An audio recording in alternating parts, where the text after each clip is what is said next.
Good afternoon, Solid Steppers and Tech the Titans 2.0. Getting ready to drop a banger about what is for you is for you. Let me explain something to you.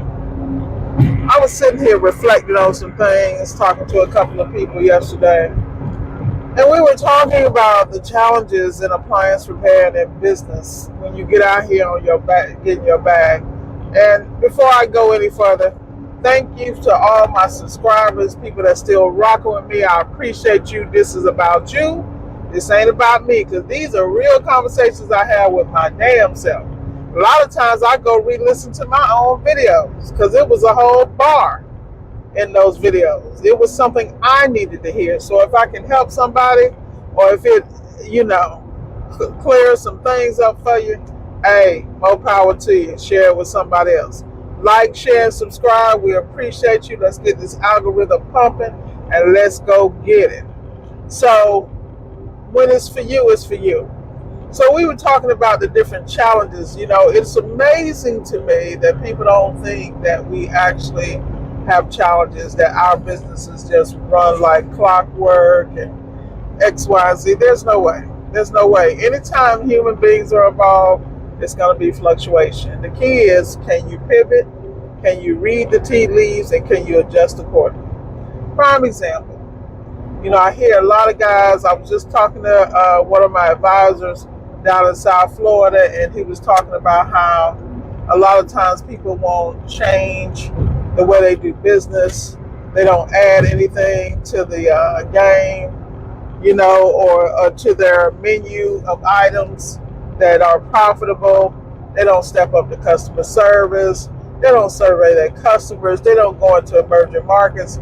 They just sit there and think they're going to keep drinking out the same stream. But unfortunately, by the time they realize that it's over, that this season is over and it's time to move into something different, or either prepare or elevate your game, they over here complaining. You're about to go get in some type of welfare line because they didn't invest and continue to level up. You are responsible for you. There are going to be challenges along the way, but it's just an opportunity for you to step up and show how good and how great God is. At the end of the day, I'm one of those people, I'm very clear. My favorite term is self-induced adversity. 99% of the stuff we go through, we did it. We made poor choices. We didn't course correct quickly enough. We had a wait and see attitude. Let me tell you something. When it comes to my bag, I ain't waiting to see nothing, because every move I make affects my bag. So let me give you a prime example. So today, my apprentice is working with me. I pay my apprentice like $200 on the average a day, depending on how many hours he works with me. And he does everything. He's a gopher. He's an assistant. He's a tech. He does whatever I need him to do. And he doesn't question it. He doesn't. I have no issues. He just get it done. Shoot, he wakes me up in the morning and say, what's on the roster?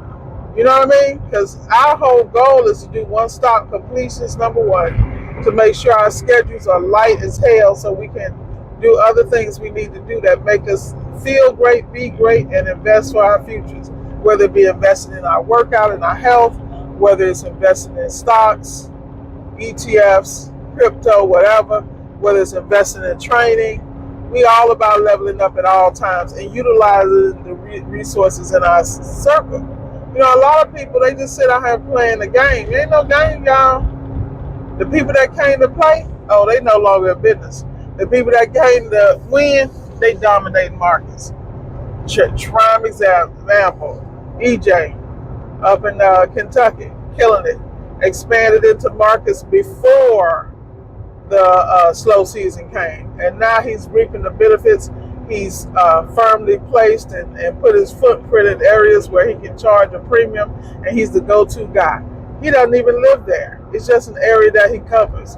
See, that's the difference. A lot of us, when you stop fighting, if the money's not coming to you, you don't know how to go get it. So shout out to him. Same thing over there with Jeremy Got Your Six. Jeremy's on it, man. He's on top of his SEO. He's on top of his websites. He's on top of his systems to streamline his business so he can make sure him and his techs is getting paid on the regular. It's not hard, but the key is how much are you willing to work for it? See, a lot of people just wanted to come to you. It ain't coming, y'all. That ain't how it go. If it come, easy go. And appliance repair, unfortunately, some of you guys were sold the wolf tickets that it's just cake. Now, I'm telling you, it can be cake. Let me just kind of take that back. If you're sitting back, you don't have multiple tickets a day.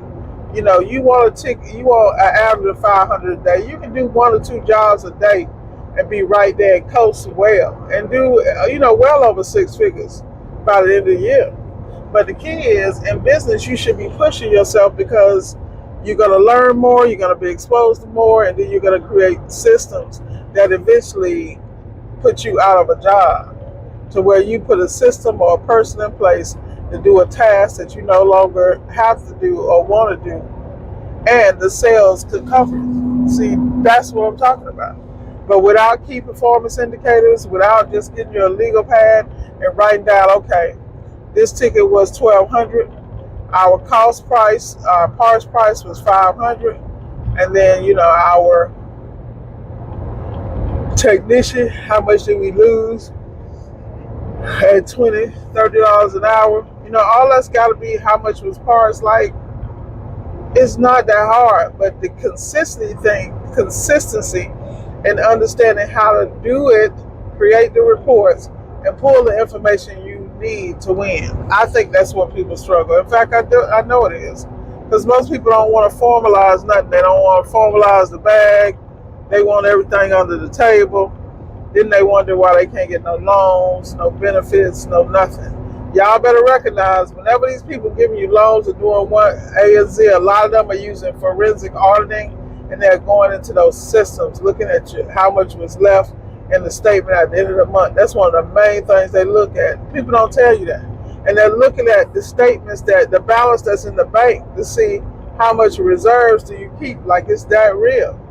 That's what I'm saying about studying the game. It's just like I hear people talking about credit, and this is not financial advice, but most people didn't understand it's less about the score and more about how your reports are structured. That's going to get you funded. And if you get the funding, do you know how to use it without running through the bag? I mean, these are real life questions for adults. And if we're going to be adults, we're going to get the bag, but we're going to get it the right way. Yeah, we might fumble in the beginning, and that's a good old excuse. But once you've been in there 2-3 years, what's your excuse now? You just stupid by choice, YouTube University, all your another thing I can't stand, these damn cheapskates. They don't want to pay for nothing, and then wonder why they got I like to call it Neanderthal businesses, looking like a damn Neanderthal in these streets. I come behind you and I'm flawless, because I know where you're dropping the ball. I know you're overwhelmed. I know you're not grabbing every call, and when you do, I know you sound like you're coming from underneath a car. It is what it is. People don't understand that when you're in sales, what you're projecting to the client, they need to be comfortable with you coming in their house, number one, that you know how to act, number two, and that shit ain't gonna come up missing the next day because you were there. These are facts. Now, fixing it properly, that's, it just depends. Because some customers want you to fix it the first time because they don't want you back in their house. Some don't mind, but they still keeping tabs on you. So at the end of the day, what is for you is for you. You know what I always say? Mr. Ward signing off. Let's go.